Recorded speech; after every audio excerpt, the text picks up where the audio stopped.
Hello दोस्तों, नमस्कार। मेरा नाम है रोहित कुमार। आप सभी का स्वागत है हमारे इस यूट्यूब चैनल पे। आज के इस वीडियो में हम आपको रेलवे ग्रुप डी के प्रीवियस ईयर क्वेश्चन पेपर 2022 में जो पेपर हुआ था उसके क्वेश्चन पेपर सॉल्व करवा रहे हैं।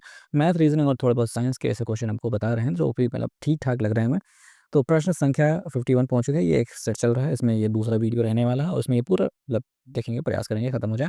चलिए शुरुआत करते हैं आज के इस वीडियो के और प्रश्नों के। सबसे पहले बात तो कहा गया है कि उस त्रिभुज के क्षेत्रफल ज्ञात कीजिए जिसकी भुजाओं की माप ये दी गई है। अगर तीनों भुजाओं की माप अलग-अलग दी गई है तब आपको पता है कि सबसे पहले तो अर्ध परिमाप S बराबर निकाला जाता है, जहाँ पे तीनों भुजाओं का योगफल यानी A प्लस बी प्लस सी बटा 2 करना होता है और फिर त्रिभुज के क्षेत्रफल का सूत्र लग जाता है अंडर रूट के अंदर एस माइनस ए और एस माइनस बी, थोड़ा सा गंदे तरीके से लिख रहा हूँ, एस माइनस सी। ठीक है, ये चीज़ें यहाँ पे प्रयोग की जाती है। मेरे ख्याल से ये आपको पता है, नहीं पता है तो भाई आपको ध्यान रखना चाहिए सारी चीज़ों को। तो चलिए शुरुआत करते हैं। सबसे पहले बात तो एस बराबर निकालने का प्रयास करते हैं।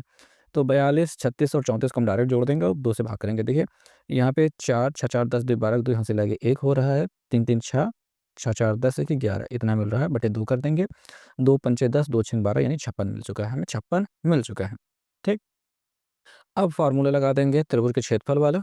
यहाँ पे देखेंगे अंडर रूट पहले बात तो एस आता है यानी कि 56 आ जाएगा, गुणते देखिए 56 माइनस 42 हम डायरेक्ट घटाते हुए डायरेक्ट लिखते चलते हैं। यहाँ पे अपने को ज़्यादा मेहनत नहीं करनी पड़ेगी, ठीक है? बार-बार सब चीज़ें लिखनी नहीं है। कम लिखेंगे तभी जल्दी से हो पाएगा। तो कि 6 में से 2 गया तो हमें मिल जाएगा 4 और 5 में से 4 गया तो 1 मिल जाएगा, गुणते 6 में से 6 गया 0, 5 में से 3 गया 2, गुणते यहाँ पे देखिए 6 में से 4 गया 2 और 5 में से 3 गया 2, इतना हमको मिल चुका है। अब हमको यहाँ पे क्या करना है, इसका गुणनखंड करना है, मतलब गुणा तो नहीं करना है, गुणनखंड करके हमको कुछ चीज़ें बाहर निकालनी है, जो चीज़ें यहाँ पे बाहर निकल सकती हैं, ठीक है? जैसे ये 56 है, 7 आठे 56 होता है, तो 7 गुणित 8 होता है, 8 8 का हो जाता है, 2 गुणित 4 लिख सकते हैं। हम उन चीज़ों में तोड़ रहे हैं जिनका हम वर्गमूल आराम से निकाल पाएँगे, ठीक? 14 का होता है, 2 सत्ते 14 होता है, ये हो गया भाई, गुणित 20 का हो गया, 4 पंचे 20 हो जाएगा, 4 पंचे 20 हो जाएगा, 22 का हो जाएगा, 11 दूनी 22 इतना हो गया। अब देखिए यहाँ पे हमको 7-7 बाहर दिखाई दे रहा है, ठीक है? 4-4 भी दिखाई दे रहा है, 4 निकाल लेते हैं, 2-2 दिखाई दे रहा है, 2 निकाल लिया। और क्या दिखाई दे रहा है, इतनी चीज़ें तो मिल चुकी हैं और कुछ नहीं दिखाई दे रहा है बाहर आ रहा हो, ठीक है? तो ये 4 दूनी 8, 8 सते 56, 56 हमको बाहर देखिए विकल्पों में अगर देखेंगे तो खाली इसी विकल्प में है जहाँ पे 56 बाहर है। अंडर रूट के अंदर देखिए 5 दूनी 10, 11 दहम में 110, 110 ऐसे अंडर रूट के अंदर रहेगा, अंडर रूट 110 ऐसा कुछ मिल जाएगा। तो यहाँ पे देख सकते हैं इस प्रकार से इस प्रश्न का उत्तर निकाला जा सकता है। देखिए यहाँ पे मैं बता रहा था, लिख रहा था, इस वजह से थोड़ा ज़्यादा समय लगा। अगर मुझे मतलब एक बात तो ये भी है कि मुझे स्क्रीन पे लिखने के लिए मेरा जो पेन होता है उसका यूज़ करना पड़ता है, जिसकी वजह से थोड़ा-सा मेरा हाथ बैठा नहीं था, इसलिए टाइम लग रहा है। लेकिन अगर कॉपी में पूछना हो तो और जल्दी से ये सारी चीज़ें हो सकती हैं। तो आपको इन सारी चीज़ों को ध्यान रखना है। चलिए अगले-अगले प्रश्न हम चलते हैं। चलिए जी, इसके क्वेश्चन देख लेते हैं कि किस पंचवर्षीय योजना में बुनियादी एवं भारी उद्योगों की स्थापना पर जोर दिया गया ताकि तीव्र औद्योगिकरण, आत्मनिर्भरता और प्रौद्योगिकी विकास के लिए एक ठोस आधार स्थापित किया जा सके? तो ये दूसरी पंचवर्षीय योजना में हुआ था। ओके। अगला प्रश्न है कि कार्बन की संयोजकता क्या होती है? कार्बन सी होता है, इसका परमाणु क्रमांक 6 होता है भैया। इसका जो इलेक्ट्रॉनिक विन्यास करेंगे 2,4 हो जाएगा। बाहरी कोश में 4 इलेक्ट्रॉन है, इसके लिए इसकी संयोजकता 4 होती है। अगला प्रश्न देखते हैं। अगला प्रश्न कहा गया है कि दो संख्याओं का योगफल 205 है। यदि इनमें से एक संख्या को 5% कम कर दिया जाए, दूसरी संख्या को 10% बढ़ा दिया जाए, तो प्राप्त परिणामी संख्याएँ बराबर होती हैं। तो दोनों प्रारंभिक संख्याओं में से छोटी संख्या ज्ञात कीजिए। तो यहाँ पे दो संख्याओं का योगफल 205 दिया गया है। इसमें से एक टुकड़ा ये, दूसरा टुकड़ा ये, हम x मान के करें तो 205 माइनस x ये हो जाएगा। और इसमें कहा जा रहा है कि एक संख्या को 5% कम कर दिया जाए, यानी x का 95% निकाला जाएगा और दूसरी संख्या को 10% बढ़ा दिया जाए, यानी 205 माइनस एक्स जो दूसरी संख्या थे उसको 10% बढ़ाना यानी कि 110% कर दिया जाए, तो दोनों संख्याएं बराबर हो जाती हैं, बराबर हो जाएंगे। तो ये नीचे वाला 100 हटा दीजिए, कोई कम का नहीं है। यहाँ पे ये 95 एक्स दिखाई दे रहा है, इसका अंदर डायरेक्ट गुणा करा देंगे। तो वही देखो, यहाँ पे 110 गुणित अपना 205 ये रहेगा और इसका जब इसमें गुणा हो जाएगा तो ये माइनस 110 एक्स हो जाएगा। तो अब क्या करना है, मैं तो लंबा दिखा रहा हूँ, मैं हमेशा ऐसा ही करता हूँ क्योंकि मुझे ज़्यादा शॉर्टकट आता नहीं है। देखिए ये माइनस 110 जो है इधर आके जुड़ जाएगा, तो ये 5 9 1 10 का 0 यहाँ से लगेगा, 205 हो जाएगा। 205 एक्स बराबर यहाँ पे 110 गुणित 205 हो जाएगा। 205 कट जाएगा, इसीलिए मैंने गुणा नहीं कराया था क्योंकि जानता था कि क्वेश्चन कटेगा कटेगा ही। एक्स बराबर 110 आ गया, एक संख्या 110 आ गई, 205 में से 110 को घटा दो तो दूसरी संख्या मिल जाएगी। तो भाई 5 में से 0 ज्ञान 5 हो गया, हाँ से ले लो, 10 में से 1 गया 9 हो जाएगा, 1 में से गया खत्म, यानी 95 आ गया। तो इस प्रकार से 95 अपना सही जवाब हो जाएगा। ओके, तो ये हो गई बात। चलिए फिज़िक्स का एक क्वेश्चन देखते हैं। फिज़िक्स का क्वेश्चन है, इसमें कहा गया है कि निम्नलिखित में से कौन-सा कथन सही है? इसमें कह रहे हैं तत्वों के भौतिक और रासायनिक गुण, जो भौतिक गुण और रासायनिक गुण हैं, की तुलना करने के लिए वर्गीकरण आवश्यक है। ये बिल्कुल सही बात है, क्योंकि इनका जो वर्गीकरण आवर्त सारणी जो बनाई गई थी, तत्वों के भौतिक गुण और रासायनिक गुणों को समझने के लिए ही बनाई गई थी। इसमें जैसे कि दूसरा, ये वाला पहला सही है। दूसरा, एक ही प्रकार के तत्वों को एक समूह में व्यवस्थित करने के लिए वर्गीकरण आवश्यक है, तो बिल्कुल सही बात है। एक प्रकार के तत्वों को एक ही समूह में रखना, ये भी बात उसकी थी। विभिन्न प्रकार के तत्वों को एक समूह में व्यवस्थित करने के लिए वर्गीकरण आवश्यक है, तो ये गलत बात है भैया। ये सही बात है, बिल्कुल भी नहीं है। पहले ऊपर वाले दोनों सही है, इस वजह से यहाँ पे केवल ए और बी अपना सही उत्तर हो रहा है। ओके, प्रश्न हम देखते हैं, ये है एक क्रम व्यवस्था मंजिल वाला, और ये मंजिल वाला प्रश्न थोड़ा-सा लंबा है, इस वजह से मैं पहली बार में इसे छोड़ देता हूँ। जब हमें इसे मतलब दोबारा हल करने लगेंगे, पेपर को दोबारा देखने लगेंगे, तब इसे हल करेंगे, ठीक है? और इसका ये मतलब है कि मैं अभी इसको बताऊँगा, लेकिन जब आप एग्ज़ाम में कर रहे हो, तब इसे बाद में करें, ये बात है। आइए चलिए देखते हैं प्रश्न में क्या है कि HNPTWY एक ही मंजिल पे 6 अलग-अलग एक ही इमारत की 6 अलग-अलग मंजिलों पे रहते हैं। इमारत के सबसे नीचे वाले का क्रमांक 1 है और उसके ऊपर वाले का 2 है। इसी प्रकार से टोटल 6 इमारतें हैं। अब यहाँ पे पूरी व्यवस्था पहले बिठानी पड़ेगी, उसके बाद फिर काम चलेगा। अब कह रहे हैं एच मंजिल क्रमांक 4 के ऊपर किसी एक मंजिल पर रहता है, यानी फिर 2 व्यवस्थाएँ बन रही हैं, ठीक है। अब यहाँ पे गिनती मत लिखिए, 1, 2, 3, 4, 5, 6, ऐसे ही 1, 2, 3, 4, 5, 6। देखो 4 से ऊपर 2 ही मंजिलें हैं, एच यहाँ पे हो सकता है या फिर सबसे ऊपर वाले पे हो सकता है, ऐसी 2 स्थिति हो चुकी है, ठीक है। आगे देखते हैं कि एच और एन के बीच 3 व्यक्ति रहते हैं। एच अगर यहाँ पे रह रहा है, तो भैया 3 व्यक्ति छोड़ करके एन यहाँ पे हो जाएगा, एन यहाँ पे व्यवस्थित हो गया, और यहाँ पे 3 छोड़कर एन यहाँ पे व्यवस्थित हो गया, ठीक है? ये हो गया। पी और एन के पी एन के ठीक ऊपर वाली मंजिल पे रहता है। जो पी है, वो एन के ठीक ऊपर है। पी एन के ठीक ऊपर वाली मंजिल पे रहता है। पी और टी के बीच में केवल 3 व्यक्ति रहते हैं। अब देखिए यहाँ पे जो पी है, तो इसके बीच में 3 व्यक्ति रह कर के हम 7वें मंजिल पे नहीं पहुँच जाएँगे, और ना ही नीचे अपना 3 लोग खाली हो पा रहे हैं। इस वजह से ये मामला ही अपना गलत हो जाता है। अब यहाँ पे जब पी यहाँ पर है, तो 3 लोगों को छोड़ कर के टी यहाँ पर व्यवस्थित हो जाएगा। हो गया? अब डब्ल्यूटी के नीचे वाले किसी विषम क्रमांक वाले मंजिल पे रहता है। अब यहाँ पे 2 ही जगह बची है, 1, 2, यहाँ पे 3 है, यहाँ पे 4, यहाँ पे 5, यहाँ पे 6। 3 और 4 बचा है, विषम कौन है? 3 है, तो डब्ल्यू कहाँ पे रहेगा? 3 पे रहेगा। अब कौन बच गया? वाई बच गया है, ये वाई यहाँ पे रहेगा। अब कह रहे हैं वाई के ठीक ऊपर वाले मंजिल पे कौन रहता है? तो वाई के ठीक ऊपर अपना एच को हमने बिठा रखा है, तो ये दूसरा वाला विकल्प अपना सही जवाब हो जाएगा। तो ऐसे इस प्रश्न को किया जा सकता है, ठीक है? अब अगला प्रश्न देख लेते हैं। अगला प्रश्न जो है काफ़ी अच्छा वाला मैथ वाला क्वेश्चन है। कह रहे हैं एक शो में टिकट का मूल्य अभिभावकों यानी बड़े लोगों के लिए ₹7.5 है और बच्चों के लिए ₹3 है। 952 टिकट बिकी है और ₹5,925 पूरे राशि एकत्रित हुई है।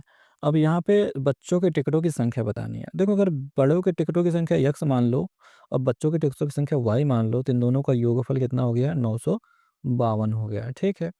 और अगर दाम वाला इंक्लूड किया जाए, तो या इसका यक्स का इसमें गुणा कराएँगे, क्योंकि बड़ों का टिकट की बात है। और बच्चों वाला है, तो ये बच्चों वाला 3 से गुणा कराएँगे, तो ये पूरा इनका योगफल कितना हो जाएगा? 5,925 हो जाएगा। अब यहाँ देखो, यहाँ पे एक वाई की वैल्यू निकालनी है, यानी बच्चों के टिकटों की संख्या निकालनी है। तो एक्स इधर भेज के इसको यहाँ रख कर गुणा भाग करके लंबा सा प्रोसेस हो जाएगा। ये तरीका होता है एक तो करने वाला, मैं तो ऐसे ही आम तौर पे करता हूँ। एक तो दूसरा तरीका हो सकता है विकल्प वाला ट्राई कर ले, लेकिन देखो विकल्प वाला ट्राई करने में क्या समस्या है कि उसमें उत्तर तो हर विकल्प को ट्राई करना पड़ेगा। ठीक, हर विकल्प को ट्राई करना पड़ेगा।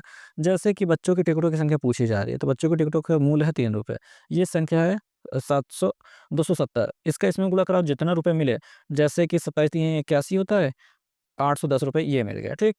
और 952 कुल टिकट बिकी थी और 270 बच्चों की हो गई, तो 952 में 270 घटा लोगे तो कितना मिल जाएगा? वो मिल जाएगा बड़ों वाला, अभिभावकों वाला। तो देखो 2 में से 0 गया 2 और 5 में से 15 में से 7 गए तो 8 बच जाएगा, 8 में से 2 गया 6। ये हो जाएगा बड़ों वाले टिकटों की संख्या। इनका दाम देखो ₹7.5 दिया है। ये सबसे लफड़ा वाली बात हो गई। अब इसमें देखो गुणा कराना थोड़ा मुश्किल वाला हो जाएगा, पर आसान वाला तरीका समझते हैं कि 7 दूनी 7 सौ अकेले करा, 7 दूनी 14, 4 से लगे 1 और 7 आठे 56, 56 1 57 के साथ हाथ से लगे 5 और 7 छंग 42, 42 5 47, इतना हो गया। 0.5 वाला मतलब इसी सेम संख्या का आधा। 2 का 2 का आधा 1, 8 का आधा 4, 6 का आधा 3, इनका जो योगफल करेंगे तो ये 5 हो जाएगा। 7 4 11 और 7 3 10 1 11 और ये 5, इतना रुपए हो जाएगा ये बड़ों वाली मतलब योगफल। लेकिन मामला यहाँ पे अब फिर वेरीफाई भी करना होगा ना कि सही है कि गलत है। तो ये जो बच्चों के जो इकट्ठा हुआ था दाम और ये जो बड़ों वाला दाम इकट्ठा हुआ था, दोनों को योगफल 0 और 5 जोड़ करके 5 हो जाएगा, 1 और 1 जोड़ करके 2 हो जाएगा, 1 8 जोड़ करके 9 हो जाएगा और 5 5,925, तब जाकर ये सही हो रहा है। ऐसे में मान लो पहला वाला विकल्प सही नहीं हुआ, तो फिर पता चला कि दूसरा वाला विकल्प भी चेक करो, तो थोड़ा-सा लफड़ा वाला हो जाता है। इस वजह से एक्स वाले मेथड से हल किया जाना थोड़ा-सा अपना सही हो जाता है। ठीक है? एक्स वाली मेथड से कैसे हल किया जाएगा? वो भी करने को कर सकते हैं, बाकी अपन देख लो अभी यहाँ पे उत्तर मिल गया है, ऐसे या सही हो सकता है। बाकी एक्स वाला मेथड एक्स वाई मान के वाला अपन हल कर लेना, देख लेना अगर कर पाओ तो। वैसे तो मैं बताऊँगा तो फिर लंबा ही चला जाएगा। बट ठीक है, नहीं आए देखो ये भी रहता है ऑप्शन आपके पास कि अगर क्वेश्चन तुरंत नहीं आ पा रहा तो छोड़ दो। अपन उसको बाद में ट्राई कर लेंगे क्योंकि आसान क्वेश्चन रहते हैं, पहले उनको देख लेते हैं क्योंकि भाई क्वेश्चन की संख्या तभी ज़्यादा मतलब तभी ज़्यादा हल कर पाओगे जब क्वेश्चन को छोड़ना सीख जाओगे। चलो अभी अगले वाले क्वेश्चन पे हम चलते हैं, ठीक है? अगला वाला क्वेश्चन है कि केमिस्ट्री से है कि लवण जल का मतलब होगा नमक वाला पानी, ठीक है? विद्युत अपघटन के दौरान कौन सी गैस उत्पन्न होती है जो पॉप ध्वनि के साथ जलती है? अब बात को समझते हैं। देखो जैसे पानी है, बीकर में रखा हुआ है, इसमें बैटरी से करंट जब पहुंचाया जाएगा प्लस और माइनस, अगर ये खाली खाली H2O है तो क्या होता है कि इसमें विद्युत अपघटन की अपक्रिया नहीं हो पाती है। इसमें जब नमक मिलाया जाता है, नमक यानी कि लवण जल बन जाता है, तब इसमें विद्युत का प्रवाह होने लगता है। इलेक्ट्रिसिटी जब बहती है, तब जाके विद्युत अपघटन की घटना हो पाती है। अब उसमें होता क्या है, यही जो पानी है वो टूट जाता है, किसमें? हाइड्रोजन में और ऑक्सीजन में टूट जाता है। अब यहाँ पे कह रहे हैं पॉप ध्वनि के साथ जो जलती है, कौन सी जलती है? देखो हाइड्रोजन गैस खुद जलती है, जलने का काम जो है वो हाइड्रोजन गैस का है और ऑक्सीजन गैस का काम क्या है? वो जलाने का है, दोनों में फ़र्क है। जलाने का। ऑक्सीजन खुद नहीं जलती लेकिन इसकी उपस्थिति में चीज़ें जलती हैं और हाइड्रोजन खुद जलती है। समझ में आई बात? जब आप आग लगाएँगे, हाइड्रोजन गैस जहाँ से निकल रही है वहाँ पे जब आग लगाएँगे तो पॉप की आवाज़ या भक की आवाज़ के साथ ये जलती है। पर ऑक्सीजन कहेंगे ऑक्सीजन कभी जलती है तो ऑक्सीजन जलती नहीं है, वो जलाने का काम करती है, ठीक? वो जलाने का काम करती है। उसकी ऑक्सीजन की उपस्थिति में चीज़ें तेज़ी से जलती हैं, मतलब विकराल रूप लेके जलती हैं। तो यहाँ पे जो जल रही है वो क्या है? हाइड्रोजन गैस है, तो इसलिए H2 अपना सही जवाब है, ठीक है? हालाँकि बैठक व्यवस्था का यह प्रश्न जो कि काफ़ी लंबा दिया गया है, मुश्किल होता है, पर अभी ये थोड़ा-सा आसान दिख रहा है इस वजह से हम बता दे रहे हैं। सभी व्यक्ति कह रहे हैं कि 8 दोस्त एक वर्गाकार मेज़ की परितः केंद्र की ओर मुँह करके बैठे हैं। उनमें से 4 दोस्त मेज़ के कोनों पर हैं और शेष 4 दोस्त मेज़ के चारों भुजाओं के ठीक मध्य में बैठे हैं। तो ये मामला हो रहा है तो हम एक वर्ग बना देते हैं, प्रयास करते हैं वर्ग बनाने का। तो ये मेरे ख़्याल से वर्ग बन गया है, काफ़ी काफ़ी है। अब देखिए चलिए यहाँ पे देखते हैं। देखिए फरहान सुनीता के बाईं ओर ठीक बगल में बैठा है। जो फरहान है वो सुनीता के बाईं ओर बैठा है। हम यहाँ से सुनीता को बिठाते हैं। यहाँ पे हमने लिख दिया सुनीता। वैसे मुझसे लिखा तो नहीं बन रहा है। चलो मान लेते हैं। और फरहान क्या है? फरहान सुनीता के बाईं ओर बगल में बैठा है। तो यहाँ इस कोने में बगल में फरहान फरहान बैठ जाएगा। ये हो गया मामला, फिनिश। आगे देखते हैं। हरी तरड़ी के बाईं ओर चौथे स्थान पे बैठा है, ये हम बाद में देखेंगे। फिलहाल तरड़ी फरहान के बाईं ओर दूसरे स्थान पे बैठी है। फरहान के बाईं ओर मतलब ये पहला स्थान, ये दूसरा स्थान। दूसरे स्थान पे कौन बैठी है? तारड़ी। तारड़ी बहुत गंदा नाम दिखा रहा है, पर समझने के लिए इतना काफ़ी है। तारड़ी फरहान के बाईं ओर दूसरे स्थान पे बैठी है। अब यहाँ पे हरि जो था तारड़ी के बाईं ओर चौथे स्थान पे बैठा था। तारड़ी के बाईं ओर देखो पहला स्थान, दूसरा स्थान, तीसरा स्थान, चौथा स्थान। चौथे स्थान पे यहाँ पे हरि बैठा है तो हम यहाँ पे हरि को बिठा देते हैं। हरि बैठ गया। और उसके बाद तारड़ी तारड़ी और नीलिमा के बीच डेज़ी बैठी है। तो तारड़ी और नीलिमा के बीच में यहाँ डेज़ी तो नहीं बैठ सकती। यहाँ पे नीलिमा बैठेगी। नीलिमा तब जाके यहाँ पे डेज़ी बैठ पाएगी। सॉरी यहाँ पे वही बात हो गई कि अभी प्रश्न ही नहीं पढ़ पाएँगे, डेज़ी को हम नीचे लिख देते हैं। ये डेज़ी यहाँ पे डेज़ी बैठ गई है, डेज़ी बैठी है। हरि और नीलिमा के बीच केवल प्रशांत बैठा है। तो हरि और नीलिमा यहाँ पे हैं, इनके बीच में यहाँ पे प्रशांत को बैठा देते हैं, प्रशांत। ये काफ़ी आसान प्रश्न है, तो मैंने गलत सा प्रयोग कर लिया है, दोनों सा में फ़र्क होता है। यस प्रशांत के बाईं ओर चौथे स्थान पे बैठा है। देखिए प्रशांत के बाईं ओर पहला, दूसरा, तीसरा, चौथा, चौथा स्थान पे यहाँ पे यश बैठा है, जो कि उसका ठीक सामने हो जाएगा, यश बैठा है। तो निम्नलिखित में से कौन तारड़ी और फरहान के ठीक बीच के ठीक बगल बैठा है? तारड़ी के भी और फरहान के बगल में भी यश बैठा है। यश इन दोनों के बीच में बैठा है या फिर दोनों के बगल में ही बैठा है। बगल में कहा जाए या बीच में कहा जाए, क्योंकि तारड़ी के बगल में डेज़ी और यश है, फरहान के बगल में सुनीता और यश है, तो यश दोनों में कॉमन है, यश ही अपना बगल में बैठा है, इन दोनों के बगल में बैठा है। तो ये प्रश्न थोड़ा आसान था, क्योंकि ये एक सीधे सीक्वेंस में चलता गया और बिना किसी कन्फ्यूज़न के ये आसानी से उत्तर दे दिया है। हालाँकि फिर भी इतना लंबा क्वेश्चन देखने के बाद मैं तुरंत नहीं करता हूँ। मैं क्या प्रयास करता हूँ कि अपन पहले पूरा प्रश्न कर लेंगे, उसके बाद फिर लौट कर आएँगे और इस प्रश्न को देखेंगे कि हाँ, इसमें प्रश्न को हम किया जा सकता है, एक बार कर सकते हैं, तो हम इसमें प्रयास करते हैं।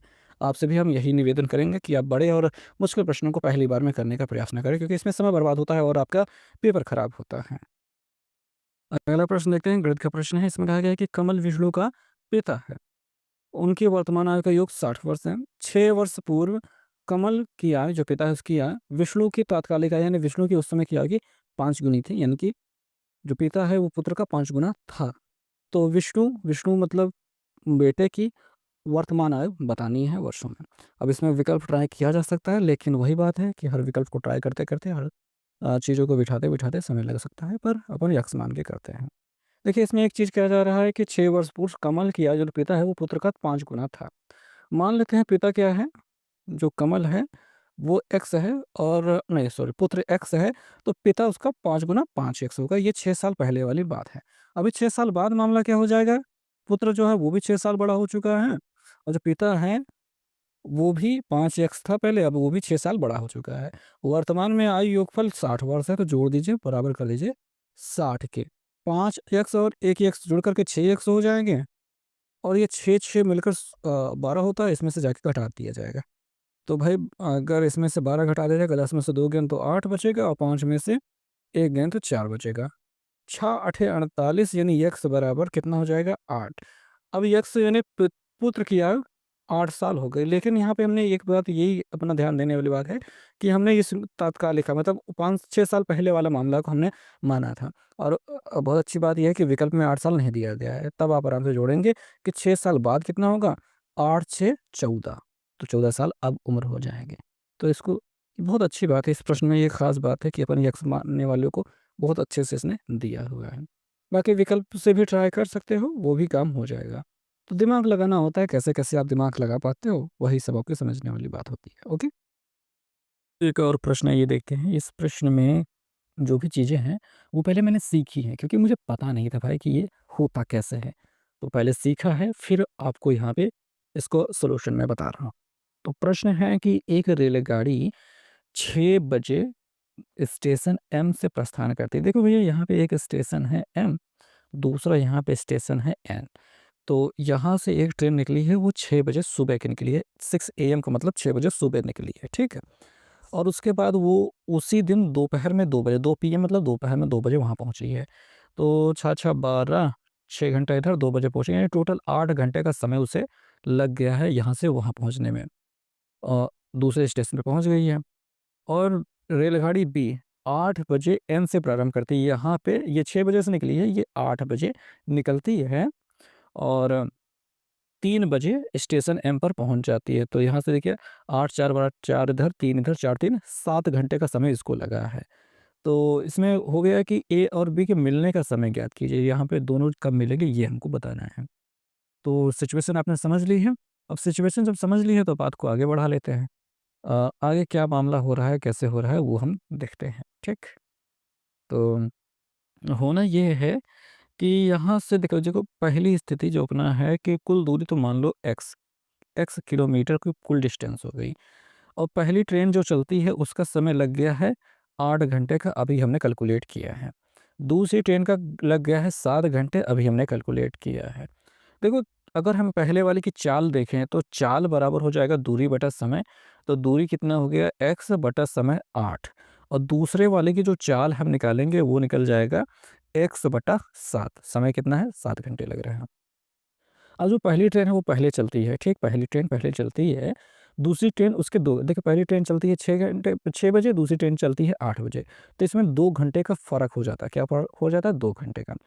तो पहली ट्रेन 2 घंटे चल चुकी है। ये जो 8x/8 इसकी चाल है, वो 2 घंटे चल चुकी है। तो 2 से इसमें जब गुणा करा देंगे तो 2x/8 बच जाएगा। 1 मिनट, 8 बचेगा। ये जो मिलेगा, ये 2 घंटे की दूरी ये तय कर चुकी है, 2 घंटे का दूरी तय कर चुकी है। अब बचा क्या है वो देख लेते हैं। इसको देखिए, देखो भाई बात इतनी है कि कुल दूरी है x, x में से इसको घटा देंगे तो 8 कम 8 में से 2 गया 6x, 6x/8 किलोमीटर की डिस्टेंस अभी बची है, जो ये दोनों तय करेंगे और जाके बीच में मिलेंगे। ऐसे काम चलने का, ठीक है, चलेगा। अब ये दूरी को मान लो ये दोनों t समय बाद मिल जाती हैं, t समय लगता है जब ये दोनों मिल जाते हैं। तो ये दूरी बराबर क्या होता है, चाल गुणित समय होता है।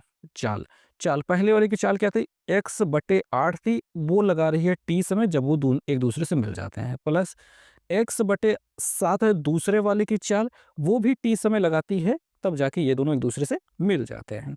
तो ये चली गई दूरी और ये चली गई दूरी, दोनों दूरी बराबर ही होंगी। 2 घंटे बाद वाला मामला ये दिखा दे रहा है। इसमें दोनों में जो x है वो कॉमन होकर के इस वाले x से कट जाएगा, और यहाँ पे ये t/8 है और ये t/7 है, इनको जोड़ लेते हैं। 7 के इधर गुणा हो जाएगा 7t और 7t, और उसका उधर गुणा हो जाएगा 8t हो जाएगा, बटे हो जाएगा कितना 8 7 गुणा करेंगे 8 गुणते 7 ही लिख लेते हैं। ठीक, ये मामला हो जाएगा। ये बराबर हो जाएगा 6/8 के बराबर। ये 8 से 8 काट दो, ये 8 7 हो रहा है 15। कितना मिल रहा है, 15t बटे नीचे मिल रहा है 7, बराबर के उस पार है 6। अभी हमको बस इतना सा हल कर देना है और t की जो वैल्यू होगी वही हमारा उत्तर हो जाएगा। इस वजह से हम पूरा हटा रहे हैं। तो हमारे पास मिला था 15t बटे मिला था हमें 7, और बराबर था कितना 6 के। तो 6 ऊपर जाएगा, पहले तो 3 से काट देते, 3 दूनी 6, 3 × 5 = 15 हो जाएगा। ये 7 दूनी 14/5 हो रहा है, t बराबर 14/5 हो रहा है। 5 से भाग करेंगे, 5 दूनी 10, 2 घंटे इधर हो गया। और ये जो 4 बचा है, इस 4 में हम गुणा कर देंगे किससे, 60 से, ताकि ये मिनट में बदल जाए। और 5 से भाग करेंगे, 12 × 5 = 60, 12 मिल जाएगा, 12 चौके 48, 48, 2 घंटे 48 मिनट, 2 घंटे 48 मिनट के बाद ये आपस में मिल जाएंगे। हमको यहाँ पे टाइम पूछ रहा है, तो देखो जो दूसरी ट्रेन चली थी वो 8 बजे चली थी, 8 बजे चल गई थी सुबह, तो उसमें 2 घंटे और जोड़ दो तो 10 बज जाएंगे।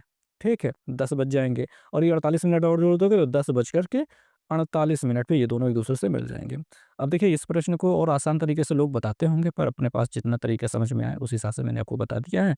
काफ़ी कन्फ्यूज़िंग है, काफ़ी लंबा है, ठीक है। आपको जल्दी से समझ में आए तो अच्छी बात है, नहीं आए तो कोई बात नहीं है।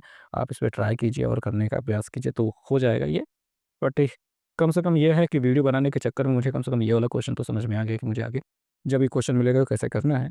बाकी मैं इसीलिए वीडियो बनाता हूँ, ताकि ये बनता रहे, मतलब आगे चलता रहे। आप लोग अगर देखना चाहें तो देखें, ना देखना चाहें तो ना देखें, तो मेरी कम से कम पढ़ाई चलती रहेगी और बोलने की स्किल निखरती रहेगी। तो ये सब चीज़ें करने के लिए मैं वीडियो बनाता रहता हूँ। आइए चलिए देखते हैं दूसरा प्रश्न, अगला प्रश्न जो है काफ़ी आसान है। नीचे दिए गए विकल्पों में देखिए भाई, बात इतना सा समझ लें कि इससे पहले वाला जो प्रश्न आपको आ पाए तो आप कीजिए, नहीं आ पाए तो छोड़ दीजिए। पर जो प्रश्न आसान रहे कम से कम उन पर तो ध्यान आपको देना ही चाहिए। तो इसमें कह रहे हैं कि नीचे दिए गए विकल्पों में से सबसे छोटी भिन्न का चयन कीजिए। अब देखिए, 1981, 1981, 1981, 1981 सब जगह अंश आपका बराबर है। अगर अंश बराबर है तो हम छोटी या बड़ी का चयन करने के लिए क्या करते हैं कि हम हर को देखते हैं। हर में हमें क्या देखना है, सभी के हर में हमें क्या देखना है कि अगर हमसे छोटी पूछ रहा है तो जिसमें हर बड़ा होगा वह भिन्न छोटी हो जाएगी। जैसे 152 है, 50 है, 55 है और 53 है। इसमें सबसे बड़ा क्या है, 55, 155। अगर नीचे वाली संख्या बड़ी है तो हाँ, जो हमारी भिन्न है वो छोटी हो जाएगी। यही अपना तरीका होता है, ठीक। तो यहाँ पे तीसरा वाला विकल्प अपना उत्तर हो जाएगा। और अगर यही बड़ी भिन्न पूछता है तो हमें छोटा वाला देखना होता है, इसमें से जो कोई छोटा है। लेकिन ध्यान देने वाली बात यह है कि अंश बराबर होना अति आवश्यक है। अगर अंश बराबर नहीं है तो मामला थोड़ा सा अलग तरीके से देखा जाता है। ओके, अगला वाला प्रश्न देखते हैं कि एक समकोण त्रिभुज ABC में बी समकोण है। तो एक ऐसे बना देते हैं, यहाँ पे बी जहाँ पे 90 अंश बन रहा है वहाँ पे बी रख देते हैं, यहाँ पे ए रख देते हैं, यहाँ पे सी रख देते हैं।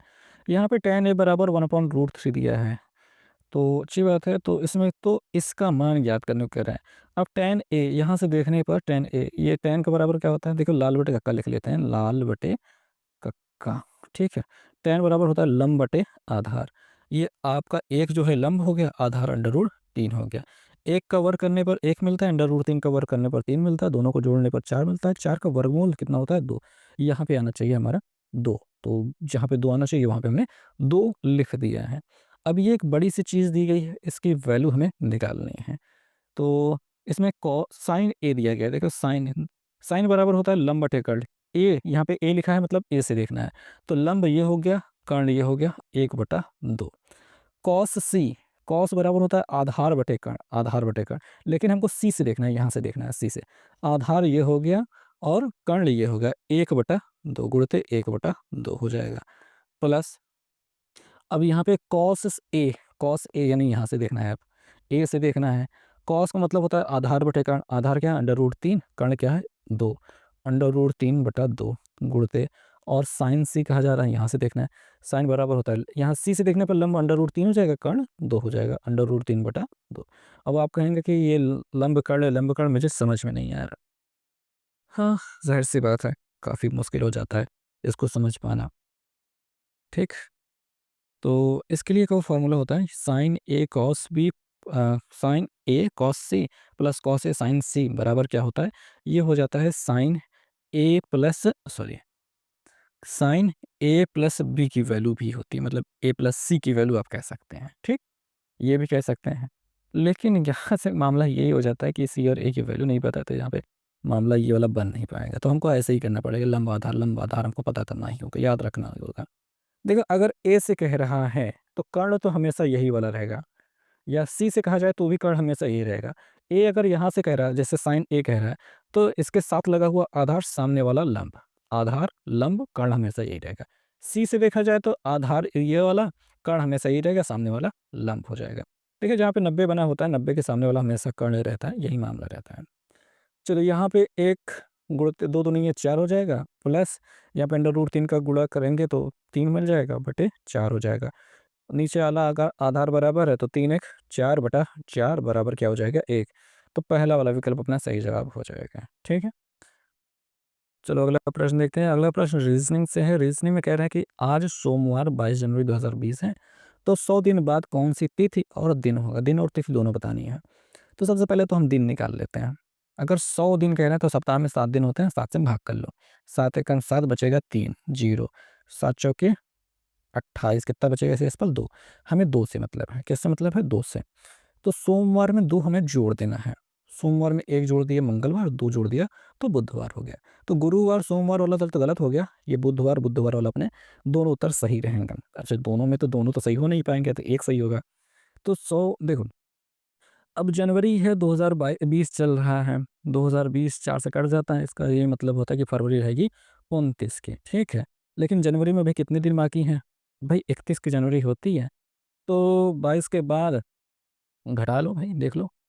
22 के बाद 8 दिन इधर बचे हैं, 1 दिन उधर, 9 दिन उधर बचे हैं टोटल। इसमें 9 दिन बचे हैं, 22 8 30, 1 31 यानी 9 दिन। और फरवरी हो गया 29 की, ये हो गया। तो अगला मार्च, मार्च क्या हो जाएगा? मार्च हो जाएगा जनवरी फरवरी मार्च 31, सॉरी 31 का होगा, अप्रैल 30 का हो जाएगा।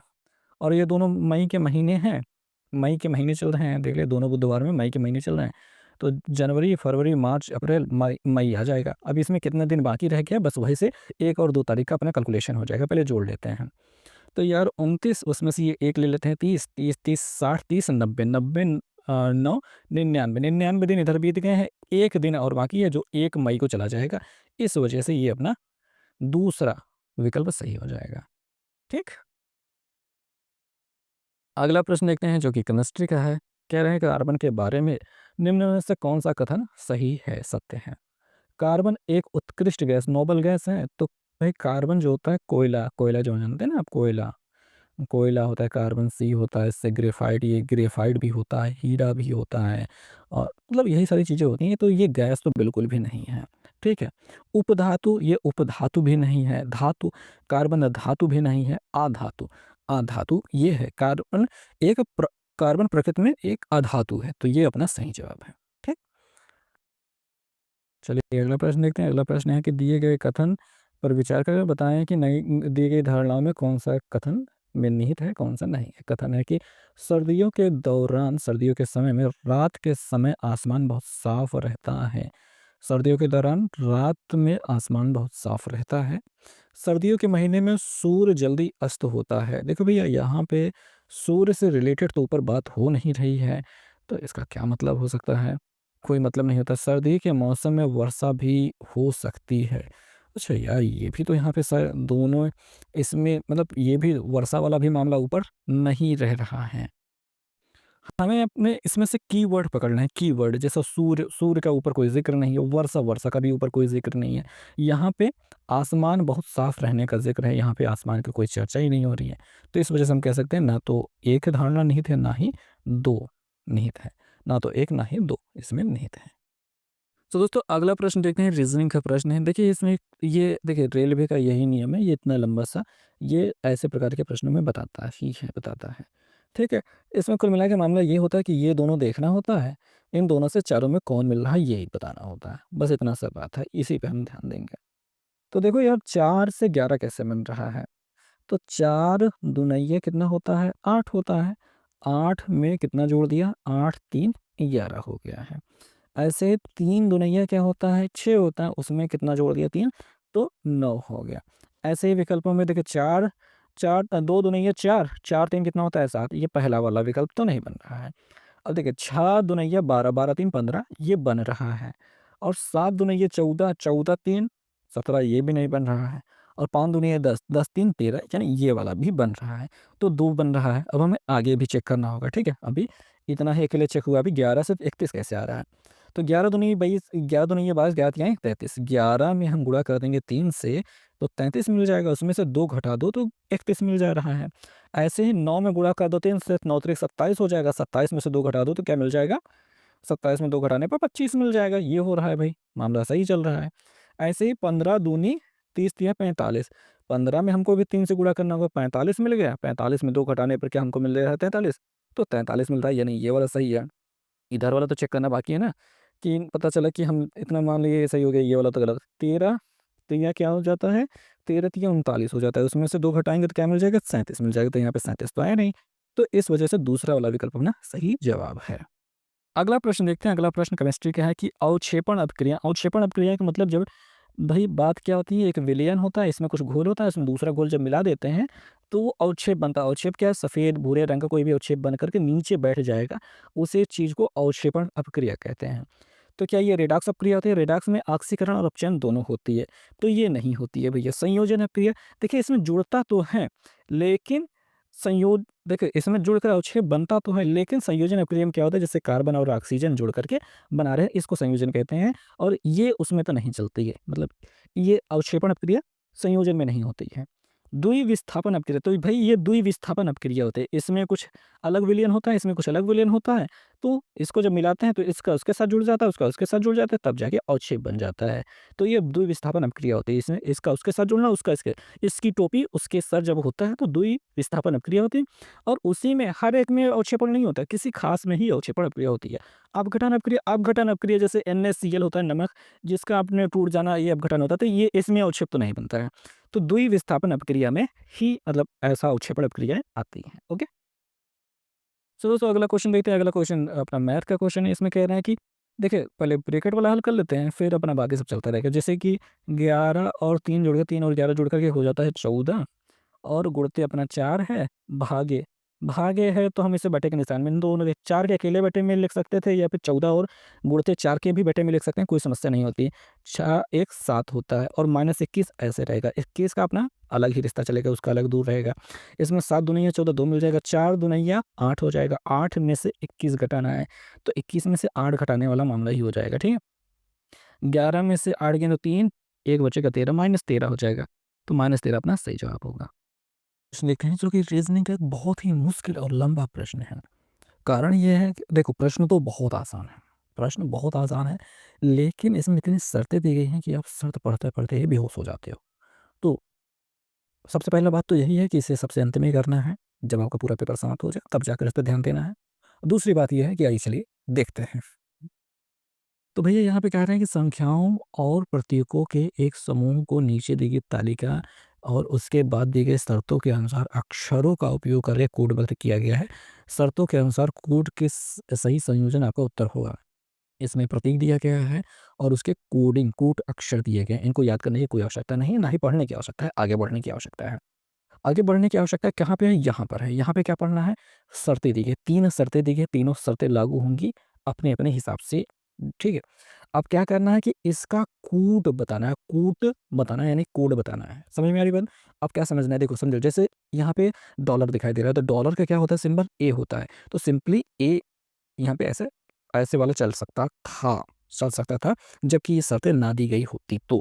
अगर शर्तें ना दी गई होती तब ऐसा होता, लेकिन अगर शर्तें दी गई हैं, तो डॉलर का डायरेक्ट ए नहीं हो पाएगा। क्या हो पाएगा? वो देखते हैं। पहला शर्त है, यदि पहला घटक एक प्रतीक है, इसमें देखना है कि पहला घटक क्या है? एक प्रतीक है, सिंबल है कि नहीं सिंबल है। तो क्या ये डॉलर पहला सिंबल है? तो आप कहोगे हाँ, ये एक सिंबल है, प्रतीक है।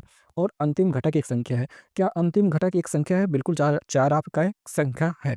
पहला सिंबल है, दूसरा संख्या है। ये पहले शर्त कह रहे हैं, यदि है तो इन दोनों पहले और अंतिम घटकों के कोड जो भी कोड होंगे वो परस्पर बदल दिए जाने चाहिए। यानी कि यहाँ पे एक पहली शर्त लग रही है, अगर सिंबल है और संख्या है तो इसके कोड जो होंगे वो आपस में बदल दिए जाएँगे। दूसरा पढ़ लेते हैं कि यदि पहला घटक विषम संख्या, क्या पहला घटक विषम संख्या है? तो यहाँ पे विषम संख्या नहीं है और अंतिम घटक सम संख्या, अंतिम तो सम संख्या है लेकिन पहला विषम संख्या नहीं है, पहला घटक विषम संख्या नहीं है। तो ये वाला अपना नहीं लगेगा, इसमें शर्त नहीं लगेगी। तीसरी शर्त है, यदि दूसरा और तीसरा घटक दोनों पूर्ण वर्ग हैं, तो दूसरा और तीसरा पूर्ण वर्ग है, तो यहाँ पे पूर्ण वर्ग भी नहीं है। तो यहाँ पे केवल पहली शर्त लगेगी। पहली शर्त क्या कहती है कि इनके जो भी कोड होंगे, पहले और अंतिम के जो कोड होंगे, वो आपस में क्या होंगे, क्या परस्पर बदला जाना चाहिए, बदल दिए जाएँगे। तो आइए पहले कोड हम लिख लेते हैं। कोड हमको डॉलर का दिखाई दे रहा है यहाँ पे ए, तो लेकिन हमने कहा कि उसको बदल देना है किससे? 4 वाले कोड से। 4 वाला कोड क्या है? बी। तो इनको आपस में बदल देना है, तो हमने बदल दिया। अब क्या है? 2 का एल होता है तो लिख दिया, 3 का यहाँ पे एस दिखाई दे रहा है तो लिख दिया, परसेंटेज का यहाँ पे क्या दिखाई दे रहा है? परसेंटेज कहाँ गया? मर गया साला, ये मर गया। ये डी है वो लिख लिया हमने और ये पूरा हो चुका है, ठीक है। BLSDA, BLSDA इसको हटाना पड़ेगा तभी हम विकल्प देख पाएँगे। BLSDA, तो यहाँ पे आपको दिखाई दे रहा है BLSDA, चौथा विकल्प आपका सही जवाब दिखाई दे रहा है। तो ये प्रश्न बहुत ही आसान है और बहुत ही मुश्किल है। मुश्किल इसलिए क्योंकि लंबा दिखाई देता है, आसान इसलिए क्योंकि पढ़ लो, समझ लो, बात खत्म हो जाएगी, कुछ है नहीं, बहुत ईज़ी भी है। ओके, नेक्स्ट क्वेश्चन पे हम चलते हैं। सो दोस्तों अगला वाला प्रश्न देखते हैं। अगला वाला प्रश्न में कह रहे हैं कि एक पाई ग्राफ है। निम्नलिखित पाई चार्ट का अध्ययन कीजिए और पूछे गए प्रश्न का उत्तर दीजिए। ये पाई चार्ट दिखाई दे रहा है, सिंपल बात है। देखिए पाई चार्ट में 4 विभिन्न सीज़न क्या होते हैं? जैसे आप कोई वेब सीरीज़ देखते हैं तो first season, second season, third season, fourth season, ऐसे सीज़न आते हैं। तो वही सीज़न है, तो इसमें 4 सीज़न है, देखे गए एपिसोडों की संख्या को दर्शाता है। तो एपिसोडों की संख्या को दर्शाता है, जैसे फर्स्ट सीज़न में 20% एपिसोड देखे गए, सेकंड सीज़न में 30%, तीसरे में 25 और चौथे में 25। तो चारों सीज़न को मिलाकर देखे गए एपिसोडों की कुल संख्या कितनी है? 60 है। 60 एपिसोड टोटल देखे गए हैं चारों सीज़न को मिला कर के। अब प्रश्न क्या है कि सीज़न 3 ये दिखाई दे रहा है, सीज़न 3 में देखे गए एपिसोडों की संख्या 60 का 25% हमको निकालना नहीं है, मैं ज़बरदस्ती बता रहा हूँ कि संगत केंद्र कोण कितना होगा? केंद्र कोण। अब देखो भाई, बात इतनी सी है कि ये टोटल 360, ये इसका हमको कोई मतलब नहीं है, फिर से बताता हूँ मैं। देखिए सीज़न 3 का मामले की बात कर रहे हैं और इसमें एपिसोडों की जो भी संख्या होगी 60 का 25% भाड़ में जाए, उसको हमें कोई मतलब नहीं है। हमें मतलब है संगत केंद्र कोण से, इसमें कितने अंश का कोण यहाँ पे इसको दिखाने में हमने प्रयोग किया, ये हमको बताना है। टोटल 360 अंश का कोण आप जानते ही हो और 360 का 25%, ये देखिए 25, 25, 50, 20, 30, 50, 50, 50 टोटल 100, ये पूरा को 100% दिखा रहा है, ठीक है। तो 360 का 25% मतलब होता है 1/4, चौथाई। और 360 का चौथाई कितना होता है? सीधे-सीधे 90 डिग्री होता है। क्या होता है? 90 डिग्री होता है। तो इसमें 60 एपिसोड जो दिए गए हैं, तो मतलब 90 अपना सही जवाब हो जाएगा। तो इसमें जो अपना 60 एपिसोड यहाँ पे कुल दिए गए हैं, देखे गए हैं, इसका कोई यूज़ ही नहीं है। हम बहुत आसानी से निकाल सकते हैं, ठीक है। अगर जैसे मान लीजिए सीज़न 1 का ही आपसे पूछ लेता है कि इसका केंद्रीय कोण बताओ, तो हमको 60 से फिर भी कोई मतलब नहीं है। हमें टोटल पता है, देखो क्या है कि अ, जैसे 360 अंश का कोण होता है, टोटल होता है 360 अंश का। अभी इसका 20% कितना होता है? 20% ऐसे, यही तो अकेले मामला होता है। 2 जीरो इससे कट जाएँगे, 36 दूना 72, 72 अंश का कोण यहाँ पे बन जाएगा। ये वाला 72 हो जाएगा, ऐसे 30। तो कोण अगर हमको डायरेक्ट निकालना है तो कोण में से 60 है, कुल संख्या जो है इसका कोई मतलब ही नहीं बनता है। आसानी से बिना उसके प्रयोग के ये उत्तर मिल जाएगा, ठीक है। अगला प्रश्न देखते हैं। अगला प्रश्न कह रहे हैं कि एक समीकरण दिया गया है, इसका एक मूल दिया गया है, तो m का मान ज्ञात करना है। कुछ नहीं करना है, ये जो 5/2 दिया है मूल, यहाँ पे जहाँ-जहाँ x दिखाई दे रहा है, 2 ही जगह पे आपको x दिखाई दे रहा है, उसी की जगह पे रख देना है। जैसे यहाँ पे 4 है और x स्क्वायर है। x स्क्वायर मतलब x की जगह पे 5/2 रखना है। इसको स्क्वायर का मतलब सीधे-सीधे वर्ग करना है, हम डायरेक्ट वर्ग करके रखते हैं। जैसे 5 का वर्ग है, जैसे 25 हो गया और 2 का वर्ग हो गया 4, माइनस यहाँ पे m दिखाई दे रहा है, x की जगह पे अपना 5/2 रख दिया, प्लस अपना 25 हो गया, बराबर कितना हो गया? 0 हो गया। 4 से 4 कट जाएगा, देखिए प्लस में 25 इधर, प्लस में 25 इधर, ठीक है? ये 25-25 जोड़ करके 50 कर दो। ये जो माइनस में ये दिखाई दे रहा है, इसको उस पार भेज दोगे तो प्लस में हो जाएगा 5/2, ठीक है? अब ये 5 से 50 को काट दो तो 10 मिल जाएगा, 2 से गुणा करा दो तो 20 हो जाएगा। तो m की वैल्यू सीधी-सीधी कितनी दिखाई देगी? 20 दिखाई देगी। यहाँ पे दूसरा मतलब चौथा वाला विकल्प आपको दिखाई दे रहा है सही जवाब के रूप में। तो ये प्रश्न बहुत आसान होता है, ठीक है? इसको तो थोड़ा बहुत लिख करके आप हल कर सकते हो, बहुत आसानी से मिल जाएगी। तो मैंने बहुत ज़्यादा ही लंबा लिख दिया है, वैसे इसमें और भी कम लिखा जा सकता है। तो दोस्तों नेक्स्ट क्वेश्चन दिखाई दे रहा है कि ये फिजिक्स का क्वेश्चन है कि 5 मीटर लंबाई वाले एक पदार्थ की प्रतिरोधकता दिखाई दे रही है 1.6 × 10⁻⁸ ओम मीटर। प्रतिरोधकता का मात्रक क्या होता है? ओम मीटर होता है। प्रतिरोध का मात्रक ओम होता है, प्रतिरोधकता का मात्रक ओम मीटर होता है। यदि पदार्थ की लंबाई में 10 मीटर की वृद्धि कर दी जाए तो प्रतिरोधकता का मान क्या हो जाएगा? बहुत ही सिंपल सी बात है कि जो प्रतिरोधकता होती है आपका, ये प्रतिरोधकता, ये पदार्थ का गुण होता है। क्या होता है? पदार्थ का गुण होता है, जो उसकी लंबाई पर निर्भर नहीं करता है। जैसे कि मान लीजिए तांबा, तांबा, ये कॉपर है। कॉपर अगर 5 मीटर लंबा है तो कॉपर है, उसमें 10 मीटर और बढ़ा देंगे, क्या कॉपर से कुछ और हो जाएगा? नहीं, कॉपर ही रहेगा, ठीक? तो प्रतिरोधकता क्या है? कॉपर का गुण है। लेंथ पर उसका कोई मतलब बनता ही नहीं है। देखो हाँ, अगर वो प्रतिरोध की बात करता है, प्रतिरोध की बात करता, तब उसमें लंबाई में फ़र्क पड़ता है, क्योंकि प्रतिरोध लंबाई पर निर्भर करता है। उसके अनुप्रस्थ काट के क्षेत्रफल कितना मोटा है, उस पर भी निर्भर करता है। लेकिन जो प्रतिरोधकता होती है, वो पदार्थ का गुण होती है, और पदार्थ का गुण, ये जो पदार्थ का गुण होता है, वो लंबाई पर निर्भर नहीं करता है। अगर इत्तू बिंदी से भी तांबा रख दिया जाए, यानी कि ये पदार्थ रख दिया जाए इतना बिंदी से, या फिर बहुत लंबा, बहुत ज़्यादा हो जाए, तब भी प्रतिरोधकता सेम टू सेम रहेगी। वही जो यहाँ पे लिखा है, वही यहाँ पे लिखा रहना चाहिए, सेम टू सेम मिलना चाहिए। थोड़ा-सा भी फ़र्क, आपका उत्तर गलत। ओके? तो नेक्स्ट क्वेश्चन में हम चलते हैं। सो दोस्तों नेक्स्ट क्वेश्चन है, ये फिज़िक्स का ही है कि चुंबकीय क्षेत्र के अंदर स्थित धारावाही चालक पर बल की दिशा ज्ञात करने के लिए प्रयुक्त फ्लेमिंग के बाएँ हाथ का नियम मध्यमा और तर्जनी उँगलियाँ क्रमशः किस चीज़ को दिशाओं को निरूपित करती है? देखिए भाई, बात ये होती है कि जब चुंबकीय क्षेत्र में कोई धारावाही चालक रखा जाता है, उसपे जो बल लगता है, देखिए ये फर्स्ट फिंगर आपकी तर्जनी हो गई, ठीक है? ये हो गया आपका ये मध्यमा, और मान लीजिए ये हो गया अंगूठा, और यहाँ पे 2 उँगलियाँ रहेंगी, ये आपका बहुत गंदा-सा हाथ बन गया, ठीक? तो जो मध्यमा है और तर्जनी है, तर्जनी ये है, ठीक है? ये क्या दिखा रही है? चुंबकीय क्षेत्र, ये वाला जो है चुंबकीय चुंबकीय क्षेत्र को दिखाती है, ये वाला हिस्सा ये दिखाएगी धारा को, और ये दिखाएगी आप अंगूठा जो दिखाएगा वो आपको बल, जो उसमें बल लग रहा है उसको दिखाएगा, ठीक? तो यहाँ पे चौथा वाला विकल्प अपना सही जवाब है। मध्यमा धारा को दिखाएगी और तर्जनी चुंबकीय क्षेत्र की दिशा को दिखाएगी। ओके?